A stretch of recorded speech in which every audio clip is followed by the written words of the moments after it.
خواجہ عزیز الحسن مجذوب رحمۃ اللہ فرماتے ہیں کہ اگر قیامت کے دن اللہ نے مجھ سے سوال کیا اے بندے تو کیا لے کر آیا ہے، اگر قیامت کے دن اللہ نے مجھ سے سوال کیا اے عزیز الحسن کیا لے کے آیا ہے، کہتے ہیں میں یہ شعر پڑھ دوں گا۔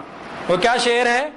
تیرے محبوب کی یارب شباہت لے کر آیا ہوں، تیرے محبوب کی یارب شباہت لے کر آیا ہوں، حقیقت اس کو تو کر دے میں صورت لے کر آیا ہوں۔ تو ہم جو کر سکتے ہیں وہ تو کریں، آگے اللہ تعالیٰ اپنی رحمتوں کا معاملہ فرمائیں۔ تو وہی جن کو نبی علیہ السلام سے محبت ہے وہ تو دلوں میں ارادے کریں کہ ہر عمل نبی علیہ السلام کے طریقے کے مطابق بنائیں گے، ہر عمل۔ اور اگر مزید سمجھنا ہو نا تو ایک بات ہمارے لیے ایسا ہی ہے جیسے ہمارے منہ پہ تماچا۔ ایک قوم ہے اس کو ہم سکھ کہتے ہیں، بڑے مذاق اڑاتے ہیں، بڑے ان کے لطیفے سناتے ہیں اور ان کو ہم اپنے لطیفوں کے اندر پاگل ہی بنا دیتے ہیں۔ اسی طرح کی باتیں کچھ ہم نے سنی، لیکن اس پاگل قوم کو اتنی عقل ضرور ہے کہ اس کو اپنے گرو نانک سے اتنی محبت دنیا میں کہیں چلی جائے داڑھی نہیں کٹواتی۔ قیامت کے دن اگر اللہ نے یہی سکھوں کا ہی مسئلہ سامنے رکھا، سمجھنے کے لیے بات ہو رہی ہے، اللہ تعالیٰ اپنی رحمت سے ہم سب کی مغفرت فرمائے۔ صرف سمجھنے کا، سوچنے کا ایک انداز استعمال ہو رہا ہے، باقی اللہ اپنی رحمت فرمائے۔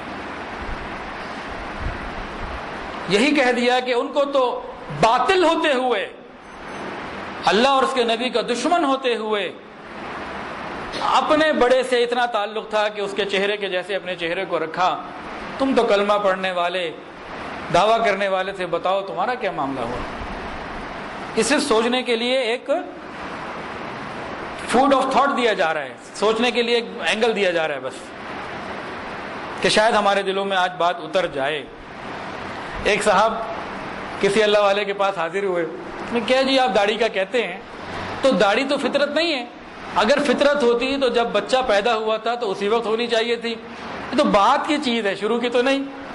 انہوں نے بات کو سنا کہ ہاں بالکل ٹھیک کہہ رہے ہو، تو ایسا کرو جب تم پیدا ہوئے تو تمہارے دانت بھی نہیں تھے، یہ بھی سارے کے سارے توڑ دو، تو دونوں چیزوں پر عمل کرو، باہر والی پہ بھی اور اندر والی پہ بھی۔ اندر والی کو تم ذبح کرو، اندر والی کو سنبھال کے رکھو، باہر والی کو ذبح کرو، تو ایک ہی طریقہ دونوں جگہ لے کر آؤ۔ ہمارے بڑوں نے فرمایا نقش قدم نبی کے ہیں جنت کے راستے، اللہ سے ملاتے ہیں سنت کے راستے۔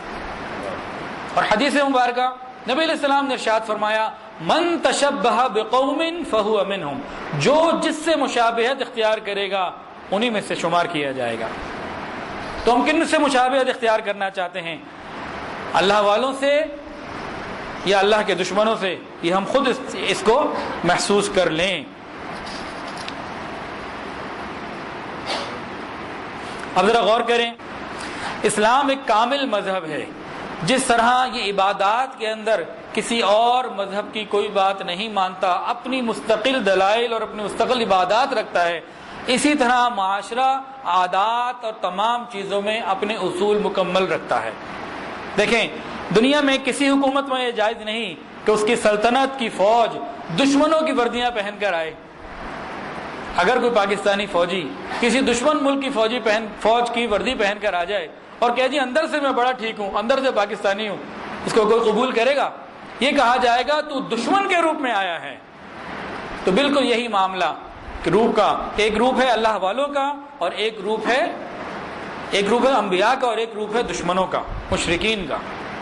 حیرت کی بات ہے، ایک برطانوی جرنیل کو تو یہ اختیار ہو کہ دیکھو تم برطانیہ کی آرمی میں ہو تو تمہیں ڈریس برطانیہ کا ہی پہننا پڑے گا، تم رشیا کا، امریکہ کا، کسی اور ملک کا نہیں پہن سکتے، تمہیں ظاہری لباس بھی برٹش ہی کرنا پڑے گا، جبکہ وہ باطل ہے۔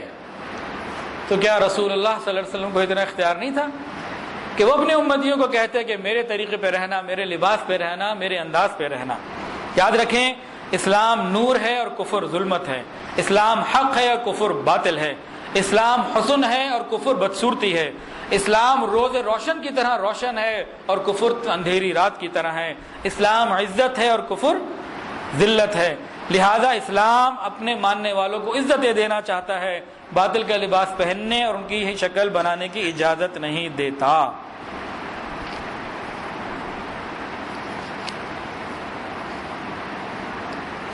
علماء نے لکھا تشبہ بالکفار کا ایک نقصان یہ ہوتا ہے کہ اسلام کی وقت اور عظمت کم ہوتی چلی جاتی ہے اور آہستہ آہستہ ان کی طرف میلان ہوتا چلا جاتا ہے۔ علماء نے لکھا جب انسان اسلامی وضع کو چھوڑ کر دوسری قوم کی وضع اختیار کرے گا تو قوم میں اس کی کوئی عزت باقی نہیں رہے گی، اور جب قوم ہی نے اس کی عزت نہ کی تو غیروں کو کیا پڑی ہے کہ وہ اس کی عزت کرتے پھریں۔ ہم نے دیکھا بھائی الحمدللہ اس کی عزت یہاں بھی دیکھی وہاں بھی دیکھی۔ ابھی چند دن پہلے ایک ملک کا سفر ہوا تو وہاں کیا تھا، بیگم صاحبہ ساتھ ہی عمان گئے، الحمدللہ شرعی پردے میں تھیں اللہ کے فضل سے، تو وہاں امیگریشن پہ کھڑے ہوئے تھے اور بھی عورتیں آ رہی تھیں پینٹ شرٹ میں اور بس عجیب عجیب لباس میں، تو اسی طرح وہ کلیئر ہو رہی تھی لائن سے۔ میری باری آئی، ساتھ بیگم صاحبہ تھی، اس نے پاسپورٹ دونوں لے لیے، میرے پہ اسٹیمپ لگا دیا، بیگم صاحبہ پہ اسٹیمپ نہیں لگایا، کھڑا ہو گیا۔ کئی منٹ لگ گئے، کسی کو اس نے بلایا عربی میں، ہمیں نہیں سمجھ میں آئی کہ کیا کہہ رہا ہے، چند منٹ لگ گئے، بیگم صاحبہ کہنے لگی کیا کر رہا ہے۔ اتنے میں کوئی اور آدمی آیا اسٹاف کا، اس نے اس سے کوئی اور کام کروا لیا، کسی اور کے پاسپورٹ پہ اسٹیمپ لگوا لی، وہ چلا گیا۔ ہم حیران ہیں، 3-4-5 منٹ گزر گئے لیکن عجیب سا لگ رہا تھا کہ آخر کیا بات ہے۔ چند منٹ گزرے تھے کہ ایک عورت آئی، اس نے میری بیگم کا پاسپورٹ اس عورت کو دیا، کہا کہ یہ پردے میں ہے ادھر لے جاؤ، پاسپورٹ کی تصویر سے اس کی شکل کو دیکھ لو، اگر ملتی ہے تو جانے دو، اسٹیمپ پہ لگا چکا۔ آج بھی عزت ہے، اللہ کے لیے ہم کر کے تو دیکھیں، ہم اپنے چہرے کو، لباس کو، اعمال کو اللہ کی رضا کے لیے بنا کے دیکھیں، پھر دیکھیں کیسی رحمتیں آتی ہیں۔ اللہ تعالیٰ سے دعا ہے اللہ تعالیٰ ہمیں صحیح سمجھ عطا فرمائے اور ہمیں اپنے مقبول بندوں میں شامل فرمائے۔ وآخر دعوانا ان الحمد للہ رب العالمین۔